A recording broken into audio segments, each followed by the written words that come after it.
మా producer council ద్వారా మా ఫిల్మ్ ఛాంబర్ ద్వారా మాకేం న్యాయం జరగట్లా. అయ్యా ముఖ్యమంత్రి గారు, మీ ఇద్దరు దయచి పూనుకోండి, మా ఇండస్ట్రీని సేవ్ చేయండి. ఇవాళ సినిమా బాగుందన్న సినిమా ఇవాళ ఆడాలంటే థియేటర్ కావాలి. లక్షలాది రూపాయలు పబ్లిసిటీ పెడుతున్నాడు. సర్వ్ మాకు న్యాయం చేయండి. ఎన్నిసార్లు చెప్పుకుంటాం మాది ఏమైపోతుంది, మాలో యూనిటీ లేకపోతే కాకాలు అవుతుందండి.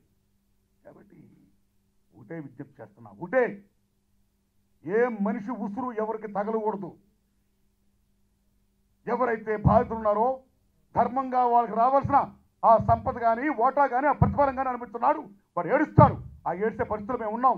మా ఉసురు ఎవరికి తగలకూడదు మేము విజ్ఞప్తి చేస్తున్నాం. అయితే నా విజ్ఞప్తి అంటే సినిమా బాగుంది కాబట్టి పికప్ అయితే ఇంక సినిమాని రక్షించాల్సిన ఓన్లీ ప్రేక్షక దేవుళ్ళు అండి. ఈ సినిమా వ్యవస్థను రక్షించాల్సిన మాత్రం గవర్నమెంట్ అండి. ఒకటి గవర్నమెంట్ విజ్ఞప్తి చేస్తాను, ఇప్పటికన్నా మీరు ఇంటర్ఫీర్ అయ్యి ఒక పద్ధతి, ఒక క్రమశిక్షణ ఇలా రిలీజ్ చేయండి, ఈ సినిమా కూడా ఇవ్వండి అవకాశాలు అని మీరు దయచేసి చేయండి సార్, ప్లీజ్. అప్పుడే సార్ గవర్నమెంట్ ఒక అర్థం పరమార్థం. ఒక సినిమాటోగ్రాఫ్ మంత్రులు ఉన్నారు ఇక్కడ అక్కడ అని. It's a very big industry. Lakhs of people ప్రత్యక్షంగా పరోక్షంగా ఉన్నారు. 24 క్రాఫ్ట్స్. కాబట్టి తల్లి బిడ్డను కంటున్నప్పుడు 9 మాసాలు మోసిన తర్వాత కణాలు బిడ్డని, బిడ్డ బొద్దు తల్లి బొద్దు. ఇప్పుడు ఇవాళ 9 మాసాలు మోసిన థియేటర్ దొరికి ఏం చెప్పండి. ఎంత పబ్లిసిటీ పెడుతున్నాడు, ఎంత సొమ్ము పెట్టాడు. నిజంగా నాకు నేను ఎప్పటికీ భగవంతుని దండం పెడుతున్నా, భగవంతుడా ఈ సినిమా పికప్ అవ్వాలి, పెరగాలి, ఆ నిర్మాత పెట్టిన డబ్బు రావాలి. చాలా డబ్బు పెట్టాడని హీరోగా పెట్టైనా అదే ఫీల్ అవుతున్న సినిమా బాగుంది అంటున్నారు. దేవుడు పికప్ అవ్వాలి. ప్రేక్షక దేవుళ్ళరా మీకు వందనాలు పెడతాను, మీరు పికప్ చేయించండి. మీ బలమే నాకు బలం, మా సినిమాకి బలం అని నేను నిజంగా ఫీల్ అవుతున్నాను సార్. ఇంతే మై హంబుల్ రిక్వెస్ట్. ఇక సినిమా గురించి చెప్పాల్సి వస్తే చాలా గొప్ప సినిమా అండి. గొప్ప కథ రాశాడైనా, గొప్ప తీసాడైనా ఇక్కడ రాజీ పడలేదు. ఎంత మంచి సినిమా అంటే మానవ విలువలను, ఆర్థిక విలువలు అధిగమిస్తున్న దశలో మనిషి పరిస్థితి ఏంటి. ఒక నిజాయితీ గల పోలీసు తన శాలరీతో వస్తే ఆ శాలరీ సరిపోకపోతే అతనికంటే కింద పనిచేస్తున్న పోలీసులు కానీ, మరొక పోలీసులు కానీ, ఇంకొకరు కానీ, మరో పోలీస్ ఆఫీసర్లు కానీ అనేక ఇళ్ళు, కార్లు, బంగ్లాలు కొనుక్కుంటుంటే నువ్వేందయ్యా అసలు నీ బిడ్డలు చదివించడానికి కూడా డబ్బులు లేవు, ఇల్లు కట్టడానికి డబ్బులు లేవు, మాకు చేరకుండా కూడా డబ్బులు లేవు, ఏంది నీ పరిస్థితి, ఏంది నీ క్యారెక్టరు అని ఈవేళ వస్తున్న ఈ యొక్క సమాజంలో డబ్బు ప్రాధాన్యత పెరిగిపోయిన దశలో ఆ ఇంటి ఇల్లాలు, కుటుంబ పరువును మార్చే ఇంటి ఇల్లాలు ఏం ప్రశ్నిస్తుంది భర్తని, భర్త ఏం చెప్తున్నాడు. ఈవేళ ప్రతి మిడిల్ క్లాస్లో ప్రతి పేదవాళ్ళు ఫేస్ చేస్తున్న ప్రాబ్లం ఇది. అంత గొప్ప గొప్ప విషయాన్ని ఆ దర్శకుడు గొప్ప కథగా రాశాడు, సినిమాకి తీశాడు. ఇవాళ జనం మెచ్చుకుంటున్నారు. జయసుధ గారు మహానటి మరి ఏం చేసిందండి. నా క్యారెక్టర్ కానీ, ఆ క్యారెక్టర్ కానీ conflict and confrontation, sentiments and bondages అమోఘంగా ఉన్నాయండి, అమోఘంగా పండాయి.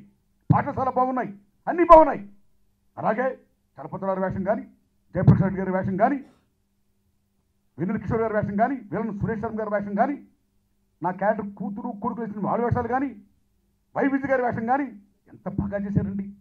సో నిజాయితీగా ఉండే మనిషి ఇంటికాడ ఇళ్ళాల దగ్గర పోరు పడలేక ఫీల్ అవుతున్న దశలో వారిద్దరికి ఒక క్లాష్ వచ్చి, నువ్వు డబ్బు సంపాదించకపోతే, నా బిడ్డలు నువ్వు బాగా చూసుకోకపోతే, నువ్వు ఇల్లు కట్టకపోతే, నువ్వు కారు కొనకపోతే, కనీసం నిత్యావసరం తీర్చకపోతే నేను నీతో కాపురం చేయను, నా పుట్టిన పోతున్న భార్య వెళ్ళిపోతే అక్కడి నుంచి ఆ భర్త తన బిడ్డలు చూసుకొని ఏంది ఇలాగెళ్ళిపోయింది, నన్ను విడిచి నా భార్య, ఎంత డబ్బు మార్చమైపోయింది, ఇలాగైపోయింది అని అత్తవారింటికి వెళ్ళి అక్కడ ప్రాధాయపడి, అత్తామామల్లారా దయించి నా వైఫ్ని పంపించండి, నేను కష్టపడుతున్నాను, ఏమైతే కష్టపడుతున్నాను దాంతో నేను బనుగోడు సాగిస్తున్నాను, నేను మీరు అర్థం చేసుకోండి, ఈ రకంగా డబ్బు సంపాదించిన నోషన్ మీరు పోకండి అని ఫీల్ అయితే అక్కడికి వెళ్ళిన తర్వాత ఆ అత్తగారు ఈ మామగారు కూడా పరమ నీచంగా డబ్బు సంపాదించడం నువ్వే మనిషి అయ్యా, నువ్వు చెమటవి, what is your status in the society. డబ్బు ఉంటేనే సొసైటీలో స్టేటస్. నీకు ఏ డబ్బు లేదు, నీ నిజాయితీ ఎవరికి కావాలయ్యా, నీ నిజాయితీ కూడిపడుతుందా, నీ నిజాయితీ ఏం చేస్తుంది, ఏం అవసరం తీస్తుంది, నీ నిజాయితీ ఎంత అయిపోతుంది, నువ్వు నిజాయితీ ఉంటావు అన్న నోషంలో అత్తమామలు వెళ్ళి చివరికి నా క్యారెక్టర్ కొట్టబోతే నాకు ఫీల్ అయ్యి, మీరు ఎన్ని చెప్పినా సరే నేను లంచమా తీసుకున్న నిజాయితీగా ఉంటాను నా క్యారెక్టర్ బయటికి రావడం. సో అన్ని రకాలుగా ఒక పక్కన ఇక్కడ భార్య పరంగా, కుటుంబ పరంగా, అత్తమామల పరంగా, పై అధికారుల పరంగా, రాజకీయ నాయకుల పరంగా ఎన్ని హింసలకు గురయ్యాడు, ఎన్ని అవమానాలకు గురయ్యాడు ఆ హెడ్ కానిస్టేబుల్ వెంకటరామ. చివరికి ఎలాగా అసలు అనుకున్నది అచీవ్ చేశాడు. దీని అంతకాలం మరి ఆ మనీల సమాజం రావాలని ఎలా కృషి చేశాడైనా అనేది డైరెక్టర్ గారు గొప్ప థాట్తో సినిమా బ్రహ్మాన్ని తీశాడు.